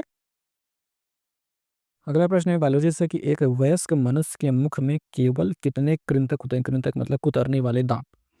तो ये 8 होते हैं, 4 ऊपर 4 नीचे, तो 8 कृंतक होते हैं। ओके? सो दोस्तों नेक्स्ट क्वेश्चन देखते हैं। नेक्स्ट क्वेश्चन अपना मैथ का क्वेश्चन है, बहुत ही खतरनाक क्वेश्चन सा है। कह रहे हैं कि भई निकटतम, यहाँ पे कह रहे हैं निम्नलिखित में कौन सा विकल्प निकटतम मान को दर्शाता है जो कि निम्नलिखित समीकरण के प्रश्न स्थान पर आएगा। तो ये रहा अपना प्रश्न। तो प्रश्न में हमको क्या दिखाई दे रहा है? 18.1 गुणित 3.99 प्लस 9.99 गुणित 3.99। 3.9999 कॉमन है, तो 3.99 जो है हम कॉमन निकाल लेते हैं, गुणे निशान लगा देते हैं, और ये प्लस का निशान था, तो इन दोनों को जोड़ देते हैं। देखो 99 और 1 जोड़ करके 100 हो जाएगा, 0.1, ठीक है? 9 1 10, 9 1 10, 10 10 1, मतलब 1 बाहर निकलेगा, 1 इसमें जुड़ जाएगा, 9 1 10, 10 8 18, क्या हो जाएगा? 28 हो जाएगा। अब इसका ऐसे गुणा मत कराओ, ये जो 3.9 है, ये 9 है, वो 4 के बराबर होता है, तो 4 से गुणा कर दो। लगभग में हमको उत्तर निकालना, तो ऐसे ही करना है, ठीक है? और डायरेक्ट ऐसे गुणा कराते हैं तो मतलब मेरे ख्याल से मतलब थोड़ा गौतम गंभीर हो सकता था, तो थोड़ा-सा ऐसे ज़्यादा ईज़ी पड़ रहा है। 4 8 32, 2 हाथ से लगे 1, 4 दूनी 8 है, 3 हाथ से लगे 3, 4 दूनी 8, 3 11, 112 अपना सही जवाब हो जाएगा, ठीक है? सो दोस्तों नेक्स्ट क्वेश्चन देखते हैं, रीजनिंग का क्वेश्चन है। कह रहे हैं कि निम्नलिखित अक्षर संख्या प्रतीक श्रृंखला के आधार पर पूछे गए प्रश्न का उत्तर दीजिए। ये देखिए, ये बायां है, इधर से बाएं स्टार्ट होता है, और ये दायां नीचे जो लिखा है, यहाँ पे दायां लिखना था, वो नीचे चला गया ऐसे रख के, ठीक है। नेक्स्ट लाइन स्टार्ट हो गई है। तो इसमें प्रश्न है कि यदि श्रृंखला के सभी संख्याओं को हटा दिया जाए, जितनी भी संख्याएं जैसे 2, 9, 3 दिखाई दे रहा है, इनको हटा दिया जाए, तो निम्नलिखित में से कौन सा बाईं ओर से 10वें स्थान पे, बाईं ओर से यानी इधर से 10वें स्थान पे कौन होगा, यही हमको बताना है, ठीक। तो गिन लेते हैं। 1, 2, 3, 4, 5, इसको नहीं गिनना है। 6, इसको नहीं गिनना है। 7, 8, इसको नहीं गिनना है। 9, 10, 10वें स्थान पे कौन दिखाई दे रहा है, एल दिखाई दे रहा है। जितनी भी संख्याएं उनको नहीं गिनना था, ठीक। नेक्स्ट क्वेश्चन पे आइए चलते हैं। अगला क्वेश्चन कह रहे हैं कि ए और बी एक कार्य को 9 दिन और 12 दिन में क्रम से पूरा कर सकते हैं। ए कार्य शुरू करता है और वे एक एक दिन छोड़कर कार्य करते हैं, तो वे इस कार्य को कितने दिन में पूरा कर सकते हैं, ठीक है।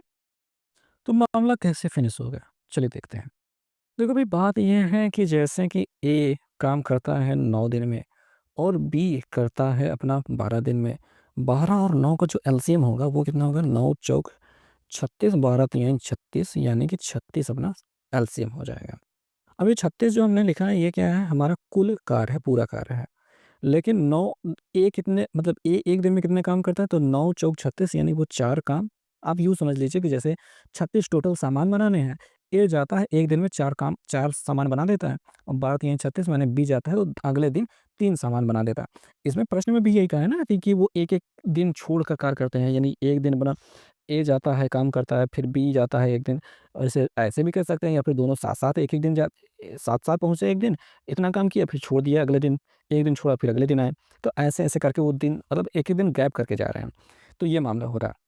अगर दोनों काम पूरा कर चुके हैं एक-एक दिन, तो कहने समझ में आ रहा है 4 दिन 7 काम पूरा हो जा रहा है। लेकिन ऐसे में उनको लग जा रहा है 2 दिन। बात समझ में आ रहा है? एक दिन ये काम कर रहा है, दूसरे दिन ये काम कर रहा है। ऐसे भी समझ सकते हैं, या फिर दोनों एक दिन साथ-साथ काम कर रहे हैं, फिर छोड़ के भी भाग जा रहे हैं 1 दिन का।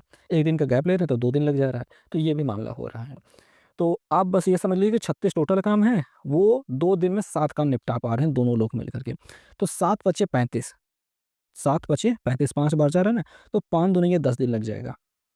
यही हमने पहाड़ा पढ़ा 36 से ज़्यादा ना जाए, तो 7 बचे 35 हो गया। यानी कि 5 बार पहाड़ा पढ़ा हमने, तब 35 हो गया, यानी 5 बार ये लोग गए हैं, तो 5 दूनी ये 10 दिन इन्होंने समय लगा दिया। 10 दिनों का इन्होंने समय लगा दिया, तो 35 काम निपट गया। अब कितना काम बचा है? 36 में से 1 काम बचा है। कितना बचा है? 1 काम बचा है 36 में से। 36 में से 1 सामान बचा है, ये काम बचा हुआ है। अब इनका पूरा सेट कंप्लीट हो गया, तो अगले दिन कौन जाएगा भैया? वो ए ही जाएगा। समझ में आया बात? शुरुआत हमने ए से की है, तो ए ही जाएगा काम खत्म करने के लिए लास्ट दिन फिर, ठीक? जैसे पहले दिन ए गया, फिर बी गया, फिर ए गया, फिर बी गया, ऐसे-ऐसे जा रहे थे। 10 दिनों तक इन्होंने निपटाया। 10 दिनों तक मतलब बी लास्ट में पहुँचा। फिर जो 1 काम बच गया उसके लिए फिर ए जाएगा। तो ए 1 दिन में कितना काम करता है? 9 काम का मतलब सॉरी, यहाँ पे 9 दिन में पूरा कर रहा था, तो उसके 1 दिन का काम कितना हो जाएगा? 1/9 हो जाएगा। तो 9 चौक 36 सॉरी उलट के पहले गुणा करो पहले। 9 ऊपर चला जाएगा, 36 नीचे आ जाएगा। ऐसे हो जाएगा, तो 9 चौक 36 यानी 1/4 दिन उसको लग जाएँगे इस एक काम को पूरा करने में। समझ में आ रही बात? एक काम को पूरा करने में 1/4 दिन लग जाएँगे। 10 दिन इधर लग गए थे, 1/4 दिन इधर। तो 10 से 1/4 दिन लग जाएँगे टोटल ये काम समाप्त होने में। ओके? जी का क्वेश्चन देखते हैं। बायोलॉजी का क्वेश्चन में क्या कह रहा है कि प्रकाश संश्लेषण के दौरान निम्नलिखित में से कौन सी प्रक्रिया नहीं होती है? पहला विकल्प है ऑक्सीजन का अवशोषण। बिल्कुल सही बात, ये प्रक्रिया नहीं होती है क्योंकि कार्बन डाइऑक्साइड का अवशोषण होता है। यहाँ पे कार्बन डाइऑक्साइड का अपचयन हो रहा है, तब ऑक्सीजन निकल रही है, ठीक है। प्रकाश संश्लेषण का प्रकाश ऊर्जा का अवशोषण होता है। जल के अणुओं का विभाजन ये भी होता है, लेकिन अवशोषण ऑक्सीजन का अवशोषण नहीं होता, ऑक्सीजन निकलती है, ठीक है। तो यही वाला अपना सही जवाब हो गया, पहला वाला विकल्प, ठीक। अगला प्रश्न देखते हैं। अगला प्रश्न क्या कहा जा रहा है कि ₹150 की धनराशि को 2 भागों में विभाजित करना है। जो पहला भाग है वो दूसरे भाग के तिगुने से 2 अधिक है। पहला भाग जो कि बड़ा होगा, दूसरा भाग जो कि छोटा होगा। इसमें 3 गुना कर दो और 2 जोड़ दो, तब जाके इसके बराबर हो पाएगा। ऐसा ये मामला समझ में आ रहा है। तब तो ये बहुत आसानी से विकल्पों से ही हो जाएगा, क्योंकि 150 के ही 2 भागों में बाँटना है। जैसे कि दूसरा विकल्प 113 दिखाई दे रहा है। 113 का जब 3 गुना करोगे 300 चला जाएगा। भाई 300 तक तो 150 पहुँच नहीं पाएगा, तो ये वाला विकल्प गलत हो जाएगा। ठीक, इसमें सबसे बड़ी बात ये है कि दूसरा भाग हमसे पूछ रहा है। दूसरा भाग मतलब छोटा वाला भाग पूछ रहा है, बड़े वाले भाग के बारे में पूछ ही नहीं रहा है। सबसे बड़ी बात यही समझना है कि दूसरा भाग पूछ रहा है। इसका मतलब देखो, पहला भाग ये बड़ा वाला, दूसरे भाग के 3 गुने से 2 अधिक। दूसरा भाग यानी छोटा वाला भाग है, उसका 3 गुना करो, 2 जोड़ो, तब जाके बड़े वाले पहले वाले भाग के बराबर होगा। और हमसे दूसरा भाग पूछ रहा है, यानी छोटा वाला भाग पूछ रहा है। तो अगर बड़ा वाला भाग के रूप में ये 113 सही जवाब हो भी रहा हो, तो भी हमें इसमें कंसीडर नहीं करना है इसे उत्तर के रूप में, क्योंकि हमें दूसरा भाग यानी छोटा वाला भाग हमसे पूछ रहा है। तो 113 अपना सही जवाब नहीं होगा, 115 भी सही जवाब नहीं होगा। कारण क्या है कि इसका 3 गुना में 2 जोड़ोगे, 115 का 3 गुना बहुत ज़्यादा चला जाएगा, 150 से बहुत ऊपर चला जाएगा, तो ये गलत हो जाएगा। 35 देखो, हम 37 बाद में चेक करेंगे क्योंकि हमको दिखाई दे रहा है सही जवाब। 35 हम चेक कर लेते हैं। जैसे हमने मान लिया कि दूसरा भाग 35 है, तो 35 का पहले 3 गुना करेंगे, ठीक है? 35 का 3 गुना, 5 तिहाई 15 और 3 त्रिका 9, 1 10, 105 हो गया, उसमें 2 जोड़ दोगे तो कितना हो जाएगा? 107 हो जाएगा। 107 और 35, क्योंकि छोटा वाला हिस्सा दूसरा वाला हिस्सा 35 है, पहला वाला हिस्सा 107 है। इन दोनों को जोड़ने पर क्या 150 हो पाएगा? अब आप कहोगे 135 7 5 12, मतलब 150 तो नहीं हो पा रहा है। इस वजह से ये जो अपना चौथा वाला विकल्प है ये गलत है। अब 37 कैसे सही हो रहा है? जैसे कि यहाँ पे कहा गया 3 गुना कर 2 जोड़ दो, तो 37 में पहले 3 से गुणा करो, 7 त्रिक 21, हासिल लगे 2, 3 त्रिक 9, 9 2 11, 9 2 11, 111 मिल गया। अच्छा, 2 जोड़ना भी था, अभी दूसरा संख्या नहीं मिला, 2 जोड़ना पर 113 मिल जाएगा। यानी बड़ी संख्या क्या हो जाएगी? 113 हो जाएगी और छोटी संख्या क्या हो जाएगी? 37 हो जाएगी, 37। तो जोड़ देंगे 7 3 10 का 0, हासिल लगेगा 4 3 1 4 1 5, 150 मिल पा रहा है। अब देखिए, जैसा कि हमने यहाँ पे बताया कि 113 भी दिखाई दे रहा है, लेकिन हमसे दूसरा भाग पूछा जा रहा है, यानी कि छोटे वाले भाग के बारे में पूछा जा रहा है। इस वजह से 113 अपना गलत है। 113 भी बड़ा वाला हिस्सा है, ये वाला बड़ा वाला हिस्सा है, और 37 क्या है? छोटा वाला हिस्सा है। तो यहाँ पे 37 अपना सही जवाब है। ओके? अब अगला प्रश्न देखेंगे जो कि है भौतिक विज्ञान का।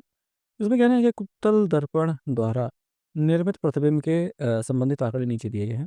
वस्तु की दूरी दी गई है 30 सेंटीमीटर, जो कि हम यू से दिखाते हैं।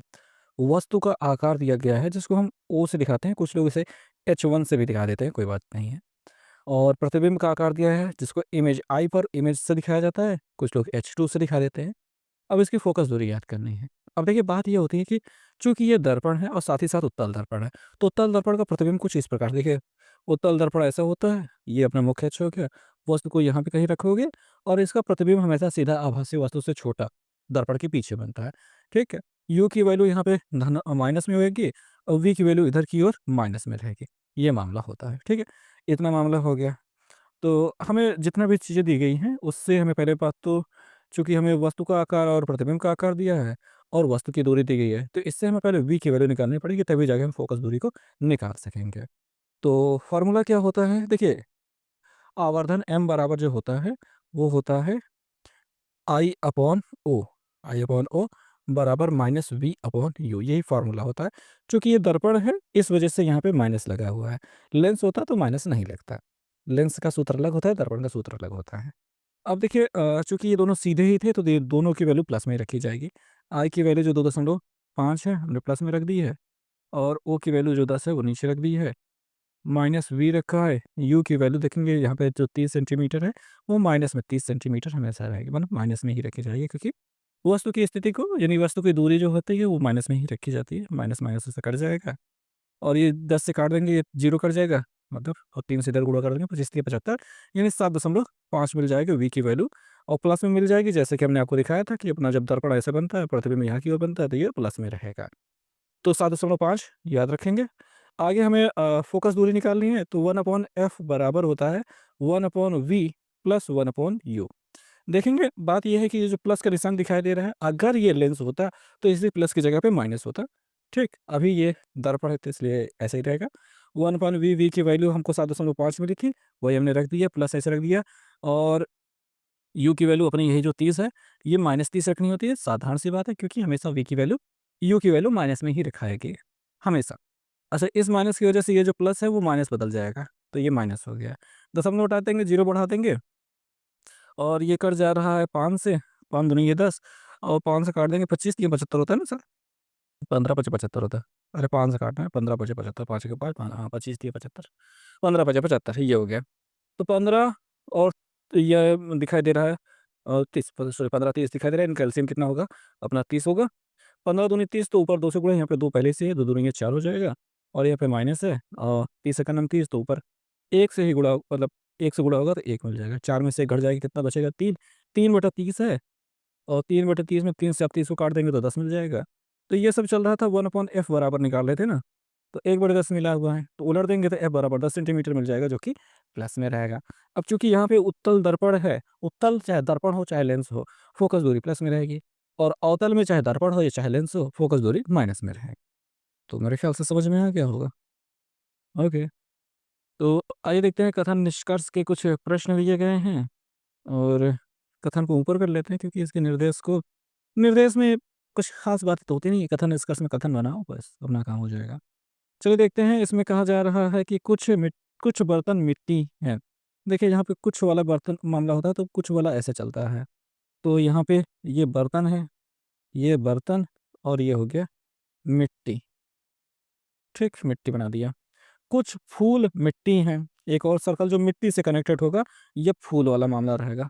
ये हो गया फूल, बहुत गंदी राइटिंग में लिख रहा हूँ।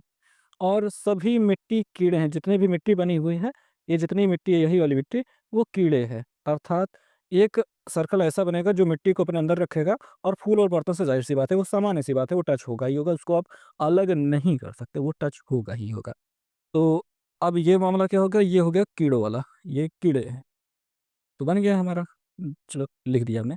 अब कुछ फूल कीड़े हैं, तो कुछ फूल कीड़े हैं, हम इसे बिल्कुल भी अलग नहीं कर सकते, ये एकदम सही बात होगी। इसको आप मना नहीं कर सकते।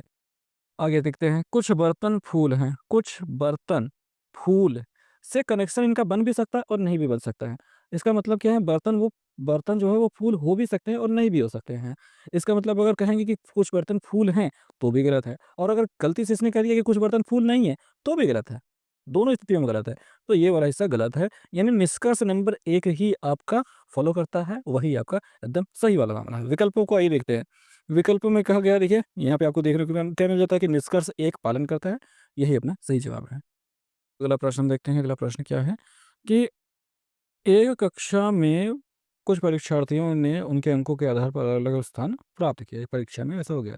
विवेक ने शीर्ष से 12वाँ स्थान यानी ऊपर से 12वें स्थान पे और नीचे से 15वें स्थान पर है, नीचे से 15वें स्थान पे है। तो कुल कितने विद्यार्थियों ने परीक्षा दी?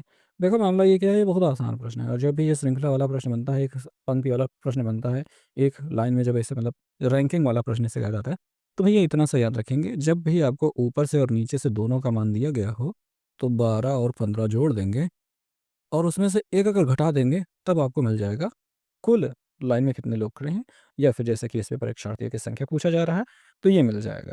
तो आपको करना क्या होगा, 1 घटाना कंपल्सरी है, यही रूल है, ये नियम है और कुछ लोगों के लिए यही ट्रिक है। ट्रिक नहीं है, यही रूल होता है। तो 5 2 7 हो रहा है, 27 हो रहा है, -1 अपना कितना दिखाई दे रहा है, 26 याद रखेंगे। याद रखेंगे कि दोनों को जोड़कर 1 घटाना कंपल्सरी है, तभी आपको सही जवाब मिलेगा। ठीक है? आइए देखते हैं अगला प्रश्न है अपना एक रीज़निंग का जिसमें अपने मीनार मतलब इमारत है, इमारत में क्या कहा जा रहा है कि पीटीडब्ल्यूवाई एक ही मंजिल के 6 अलग-अलग मंजिल एक ही इमारत के 6 अलग-अलग मंजिलों पे रहते हैं। सबसे निचले वाले को 1 कहा जा रहा है, फिर ऊपर वाले को 2, फिर ऐसे ही सबसे ऊपर वाले को 6 कहा जा रहा है। अब मेन प्रश्न यहाँ से शुरू होता है।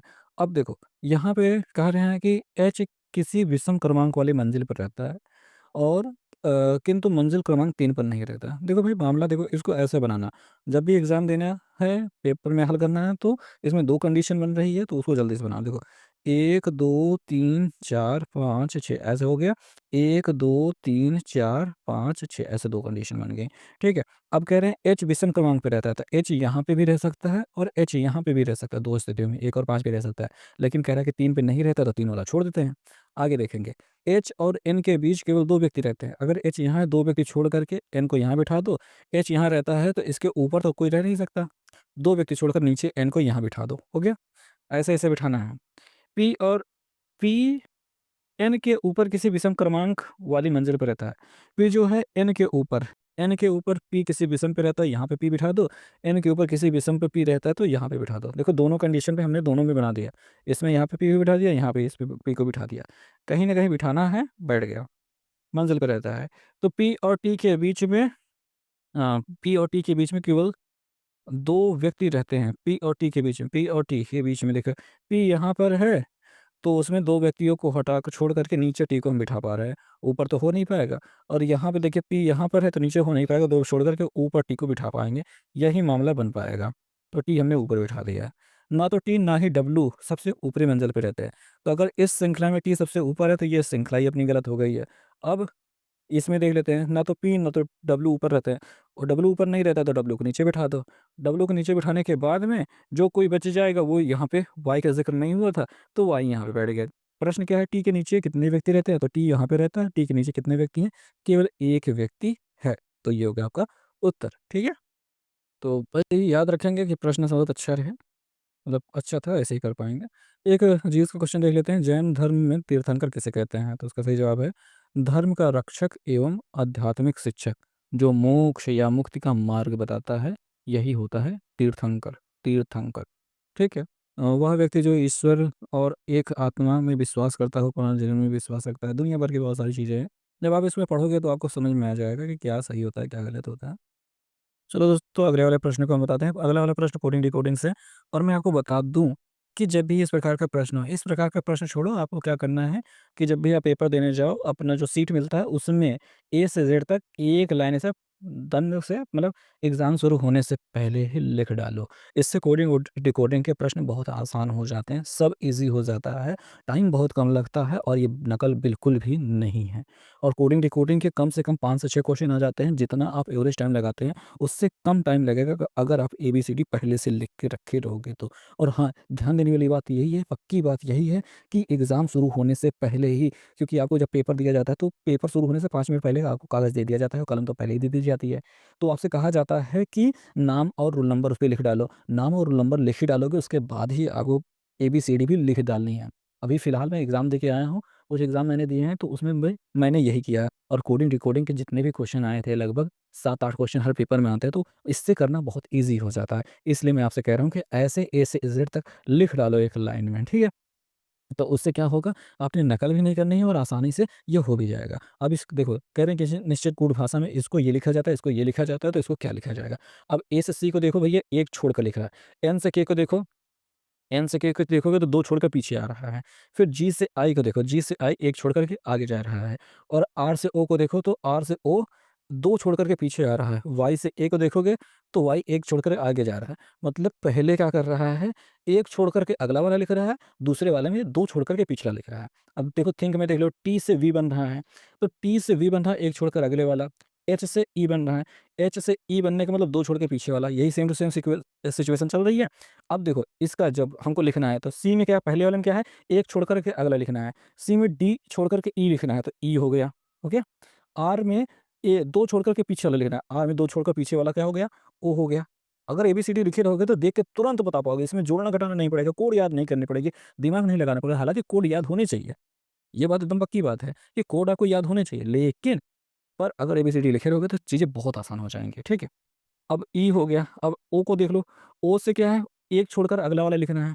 यही तो सीक्वेंस चल रहा है, अगर इतने भी समझदार नहीं हो तो फिर मैं क्या ही कर सकता हूँ, क्यों हो गया अपना। अब डब्ल्यू से क्या है, 1 छोड़कर 2 छोड़कर पीछे वाला लेना है, डब्ल्यू से 2 छोड़कर पीछे वाला अपना टी हो गया।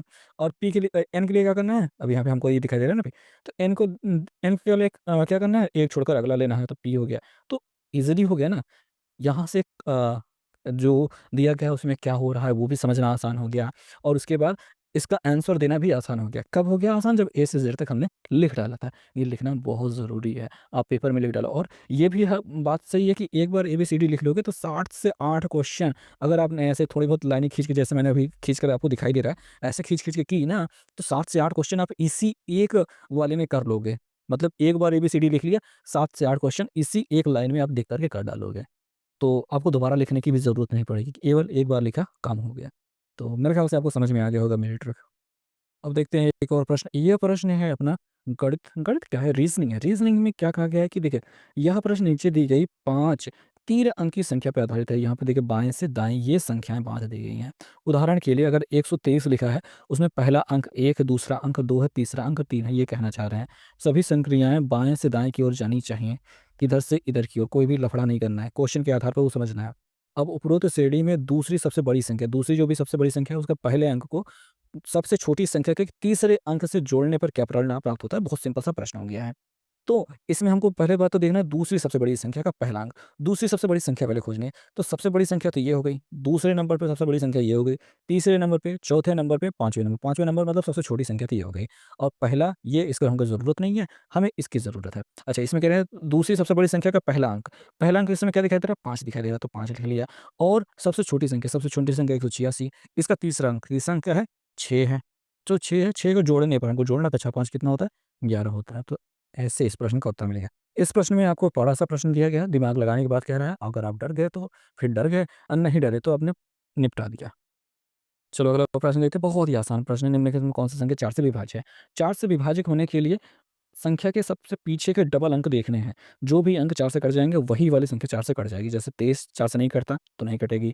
22 नहीं कटता, नहीं कटेगी। 25 नहीं कटता, नहीं कटेगी। 24 कट जाता है। 4 छंग 24, ये 24 जो है 4 से कट जाता है, इस वजह से ये संख्या 4 से कट जाएगी। विभाज्यता का नियम सबसे बहुत आसान बात होती है। विभाज्यता का नियम आपको पता होना चाहिए, तभी आप इसको आसानी से कर पाएँगे। अभी ऐसे-ऐसे आसान-आसान प्रश्न आते हैं, अगर इन पर भी ध्यान ना दिया जाए, तो फिर मतलब ये भी अगर आपसे ना आ पाए, तो बहुत मुश्किल हालात में हैं आपको और पढ़ाई करने की आवश्यकता है। अगले प्रश्न में हम ध्यान देते हैं। अगला वाला प्रश्न क्या है कि यहाँ पे रीज़निंग का प्रश्न है कि विकल्प में मतलब वही भाई 48 16 से जिस प्रकार संबंधित है, वैसे 96 का संबंध और 108 का कैसा संबंध? और ये प्रश्न बहुत मुश्किल है। कारण क्या है? क्योंकि इसका संबंध सीधे-सीधे हमको मिल नहीं पाया। तो हमने खोजा, खोजने के बाद हमको मिला। कह रहे हैं भैया कि जो 48 है, उसमें तुम भाग करो किससे? 12 से। किससे भाग करो? 12 से। 12 चौका 48 कितना मिल जाएगा? 4। अब जो 4 मिला है, उसी में फिर से 12 तुम जोड़ दो, तो 12 4 हो जाएगा 16। अब कह रहे हैं यही तुम 108 के साथ करो। 160 के साथ अगर तुम 12 से भाग करोगे तो 12 12 नवैया 108, हाँ, 12 नवैया 108 9 मिल जाएगा। उसमें फिर 12 जोड़ दो तो तुमको 21 मिल जाएगा, जो कि यहाँ दिखाई दे रहा है। ऐसे ही तुम 96 के साथ करो, तो उसमें जब 12 से भाग करोगे तो 12 8 96 8 मिल जाएगा। उसमें फिर 12 जोड़ दोगे तो 12 8 20 हो जाएगा। तो ये रहेगा इस प्रश्न का उत्तर। यानी कि 12 से भाग करके 12 जोड़ना है और मैं इतनी दूर तक सोच नहीं पाता, मेरी सोच बहुत सीमित है, मैं आपको बता दूँ। चलो नेक्स्ट क्वेश्चन पे चलते हैं। तो भाई साहब अभी एक फिज़िक्स का क्वेश्चन मिल गया है। फिज़िक्स के क्वेश्चन में क्या कह रहे हैं? मतलब यार ये कान पकड़ रहे हैं वो भी घुमा के। क्या कह रहे हैं कि एक प्रकाश किरण पुंज अवतल लेंस से गुज़रने पर, देखो भैया अवतल लेंस ऐसा होता है, ठीक है? अब ऐसे प्रकाश किरण पुंज गुजर रही है। गुजरने के बाद लेंस के पीछे का मतलब होता है ये वाला हिस्सा, ठीक है? ये मुख्य अक्ष हो गया यहाँ से पीछे 25 सेंटीमीटर दूर स्थित एक बिंदु से अपसरित होती प्रतीत होती है। यानी कि देखो अवतल से जो होता है वो फैलती है प्रकाश, लेकिन ये कहाँ से इनको प्रतीत हो रहा है? ये 25 सेंटीमीटर दूर से। अब 25 सेंटीमीटर दूर से ये अपसरित होता प्रतीत होता है। लेंस की क्षमता पूछ रहे हैं। देखो मतलब पागल बनाने का ठेका ले रखा है इनको। जहाँ से ये अपसरित होती प्रतीत हो रही है ना, ये 25 सेंटीमीटर यही इसका फ़ोकस होता है और फ़ोकस दूरी आपकी क्या हो गई? 25 सेंटीमीटर हो गई। अब चूँकि ये अवतल है, इसलिए ये माइनस में रहेगी। इतनी बात समझ में आ गई, ठीक है? और माइनस में मैंने क्यों लिखा है? क्योंकि यहाँ पे देखो प्लस माइनस का वाला झमेला इन्होंने विकल्प में दे रखा है, इस वजह से मैंने माइनस भी लिखा है। अच्छा चलो आपको मिल गई फ़ोकस दूरी, क्या मिल गई? फ़ोकस दूरी मिल गई 25 सेंटीमीटर पर। उत्तर नहीं मिला, याद रखना अभी उत्तर नहीं मिला है, ठीक है? अच्छा, इसको अगर हमको इसकी लेंस की क्षमता निकालनी है तो क्षमता P बराबर होता है 1/f और f मीटर में होना चाहिए। किसमें होना चाहिए? सॉरी मीटर, मीटर को माटी लिखा दिया, तो मीटर में होना चाहिए। तो यही क्या किया 1/25 मतलब f की जगह पे 25 रख दिया। लेकिन देखो माइनस आप कहोगे माइनस क्यों नहीं रखते? माइनस भी रख दिया। लेकिन सर आपने इसको सेंटीमीटर में लिखा है, मीटर में बदला भी तो नहीं। अच्छा मीटर में बदलने के लिए क्या करते हैं? 100 से भाग कर देते हैं। तो हमने 100 से भाग किया, अगर 100 नीचे रहेगा तो ये उलट जाएगा, मतलब ऐसा हो जाएगा। सिंपल सिंपल मैथ है, बहुत ज़्यादा सोचने वाली बात नहीं है कि इस सेंटीमीटर को मीटर में बदलने के लिए 1 मीटर में 100 सेंटीमीटर होता है, तो 100 से भाग कर दो कि सेंटीमीटर मीटर में बदल जाएगा। तो जो 100 से भाग हुआ ये ऊपर चला जाएगा यहाँ पे, तो 25 चौके क्या हो जाएगा? 100 हो जाएगा। अब 4 ये डायोप्टर हो जाएगा, लेकिन यहाँ पे एक माइनस था ना अपना, तो माइनस रहेगा। तो -4 डायोप्टर अपना चौथा वाला विकल्प अपना सही जवाब है। हालाँकि यहाँ पे माइनस वाले चिन्ह पे झमेला करने की आवश्यकता भी नहीं है। चूँकि इन्होंने अवतल कहा है, तो इस लेंस की फ़ोकस दूरी भी माइनस में रहेगी और इसकी क्षमता भी माइनस में ही रहेगी, क्योंकि ये अवतल है। तो माइनस अगर ना भी रखते तो भी अपना काम हो जाने वाला ही था, ठीक? तो हमको यहाँ पे फ़ोकस दूरी 25 पता है, चूँकि अगर वो 25 क पूछ रहे हैं, अवतल का है तो माइनस में रहेगा, इतना बात समझ में आ गया। और क्षमता पूछ रहे हैं तो P बराबर 1/f होता है, f की वैल्यू हमको 25 दी गई है, लेकिन हमको मीटर में रखनी होती है। क्योंकि डायोप्टर में बदलने के लिए हमें मीटर में चाहिए होता है फ़ोकस दूरी। तो अगर ये 25 सेंटीमीटर इसको मीटर में बदलना है तो 100 से भाग करना होगा। 100 से 25 में भाग करने के बजाय ऊपर गुणा कर दो, तो यही सिंपल तरीका होता है। 25 चौके कितना मिल जाएगा? 100 मिल जाएगा, 25 चौके 100 मैंने 4 डायोप्टर मिल जाएगा। चूँकि ये अवतल था और फ़ोकस दूरी माइनस में थी, तो ये भी माइनस में ही रहेगा, तो इस वजह से चौथा वाला विकल्प अपना सही जवाब है।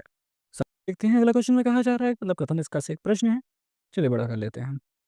देखिए इसमें क्या कहा जा रहा है कि कुछ घड़ियाँ दीवार घड़ियाँ हैं। तो ये कुछ घड़ी हो गई, ये कुछ दीवार घड़ी हो गई। ये हो गई घड़ी, ये हो गई दीवार घड़ी, दीवार घड़ी, ठीक है, जो भी है। अगला देखेंगे, अगला उसमें क्या कहा गया है कि सभी दीवार घड़ियाँ टावर हैं। जितनी भी दीवार घड़ियाँ हैं वो किसके अंदर आती हैं? टावर के अंदर। हमें थोड़ा छोटा बनाना चाहिए था। चलो ठीक है, मान लेते हैं ऐसे हो गया। जो भी दीवार घड़ियाँ हैं वो एक टावर हैं, टावर हैं। सभी टावर ईंटें हैं। क्या हैं? सभी टावर क्या हैं? ईंटें हैं। जितने भी सभी टावर हैं वो ईंट हैं, ठीक है? अब देखते हैं निष्कर्ष। कुछ ईंट घड़ियाँ हैं, जो ईंट हैं वो घड़ी हैं, ये सिंपल वाली घड़ी, तो ये बिल्कुल सही बात है, इसका कुछ हिस्सा मिल रहा है।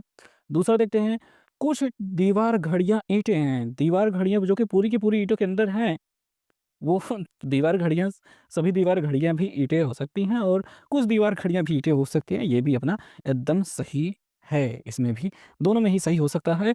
तो इस वजह से मतलब ये दोनों ही निष्कर्ष आपका अनुसरण करते हैं, पालन करते हैं, तो ये अपना जो दूसरा वाला विकल्प है वो सही जवाब है। ओके? तो अगले वाले क्वेश्चन पे हम चलते हैं। अगला वाला क्वेश्चन हमारे पास क्या है? वो है एक गणित का प्रश्न जो कि है आयु संबंधी प्रश्न। अब इसमें कह रहे हैं कि माता और पुत्र की आयु का अंतर कितना है? 30 साल है। 15 साल पहले माता की आयु पुत्र की तात्कालिक आयु यानी पुत्र के उस समय की आयु की 2 गुनी थी।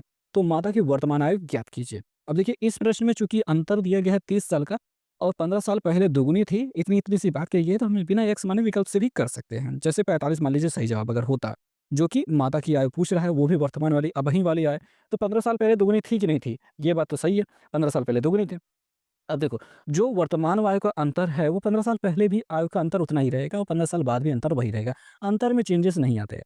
तो हम 15 साल पहले वाला देख लेते हैं। जैसे माता की उम्र भई 45 साल है, 15 साल पहले रही होगी, ये कितना के 15 घटा दो 30 साल की हो जाएगी। और इसका ये अपने पुत्र की दुगुनी थी, तो पुत्र इसका आधा रहा होगा यानी 15 का। लेकिन क्या इसका अंतर 30 साल है? तो कहोगे अंतर तो 30 नहीं बन रहा भाई, तो ये वाला विकल्प अपना गलत हो गया। दूसरा 75 को देख लेते हैं, 75 साल अभी उम्र है। 15 साल पहले 15 घटा दो भई 60 की रही होगी। और उसका बेटा उसका आधा रहेगा 30 का। क्या इसमें अंतर 30 का है? तो आप कहोगे हाँ, 30 का अंतर तो है।